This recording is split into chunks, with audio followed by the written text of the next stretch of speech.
Wow, okay. You know what's so interesting is in my head, I already know what I'm gonna do. Hey, what is up you guys? This is Steffi, aka In My Humble Opinion, and welcome back to another video. So we're continuing on our tier ranking journey, and today we are ranking the writing categories. So I'm gonna be ranking the best adapted screenplay nominees and the best original screenplay nominees. If you don't know what I'm talking about, basically I'm going to be using that tier list thing that is really popular here on YouTube, and I'm gonna go from my 5th favorite to my most favorite in the category. And if you want to play along, leave what your rankings are in the comment section below. And if you want to use the tier list thing that I made, just go on that tier list website, and I guess you could type in my humble opinion to see if you can find it, or just type in like best adapted screenplay Oscar nominees 2021, and then hopefully mine will come up, and then you'll see all the other ones that I made. So yeah, that is pretty much it. So let's get into the tier ranking. Okay, so let's do the best adapted screenplay category first. So we have The White Tiger, Nomadland, Borat subsequent movie film, The Father, and One Night in Miami. Wow, okay. You know what's so interesting is in my head, I already know what I'm gonna do. I feel like actually the writing categories for me, I have a pretty good idea of how I'm gonna rank them. So number 5, my 5th favorite of the bunch is Borat subsequent movie film. I get why it's there. I mean, it's clever, it's funny, but I don't know, maybe this is like also me kind of, I'm gonna be self-aware enough to say maybe being a bit snobby on my part, but maybe Ma Rainey could have gotten in there, but maybe they wanted more diversity in terms of like their genre here. So this one really is the only comedy. But yeah, that's my 5th favorite. Number 4. Wow. Okay, never mind. I thought I like had an idea. I know what my number 1 is. Number 4, you know what?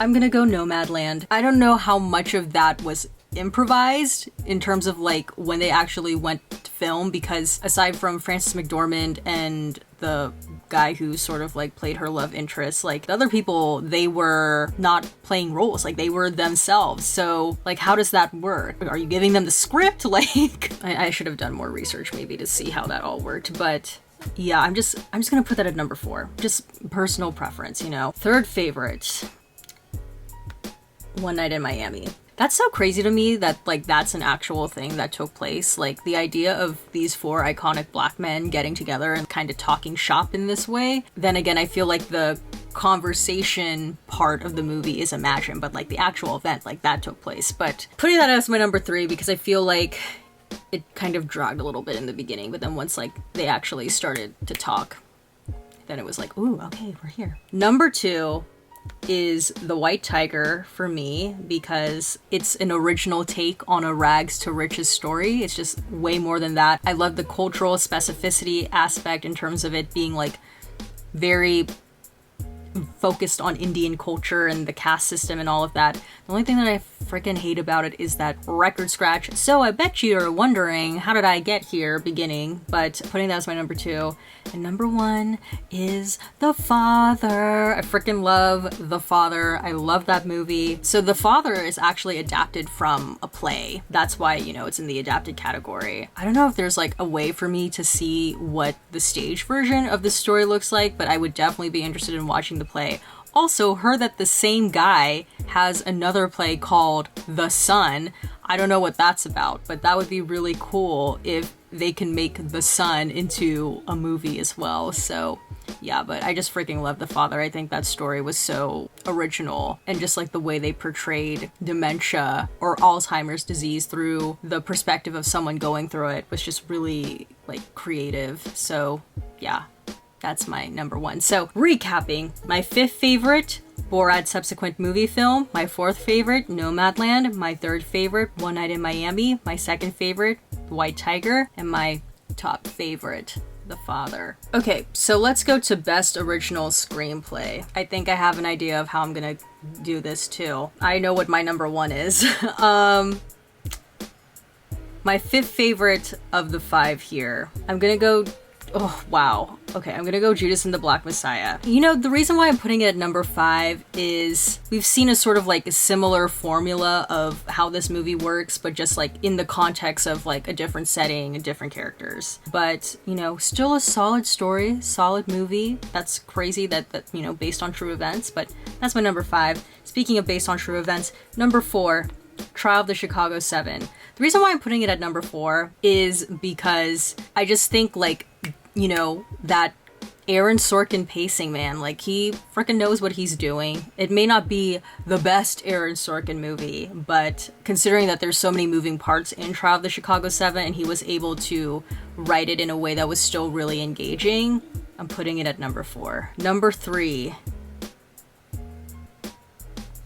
My third favorite is Minari. Shout out to the Asian representation, which I love, kind of portraying the brokenness of the American dream in a way, but I'm just putting it at number 3 because in comparison to the remaining 2, second favorite though, Sound of Metal.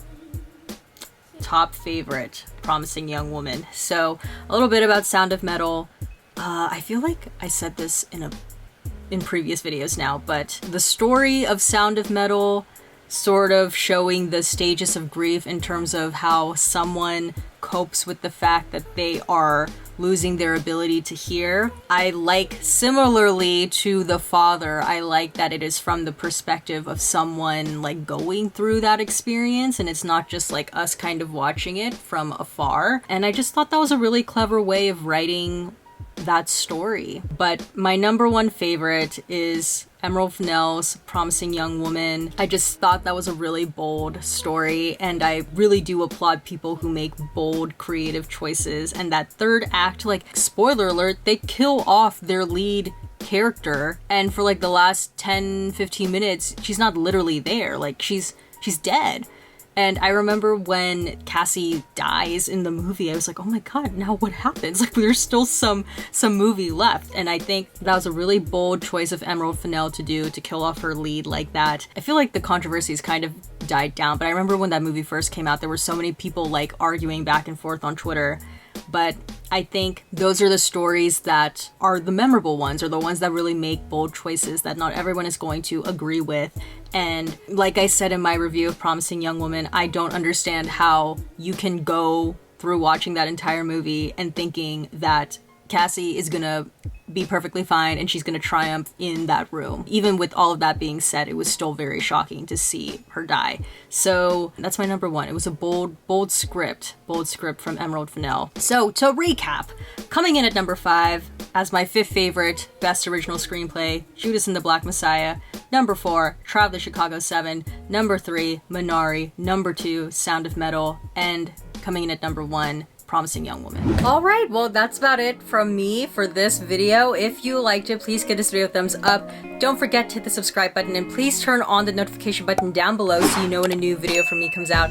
And comment down below your thoughts on my ranking, and also let me know what your rankings are for the best adapted screenplay and the best original screenplay nominees. Again, if you want to try and fill out the tier list that I made, just go on that website and search either In My Humble Opinion or just search like Best Adapted Screenplay Oscar Nominees 2021 and hopefully mine will pop up. But yeah, that is pretty much it. As always, everything I said was just my own personal thoughts and all my humble opinion, and I will see you guys in the next one. Bye!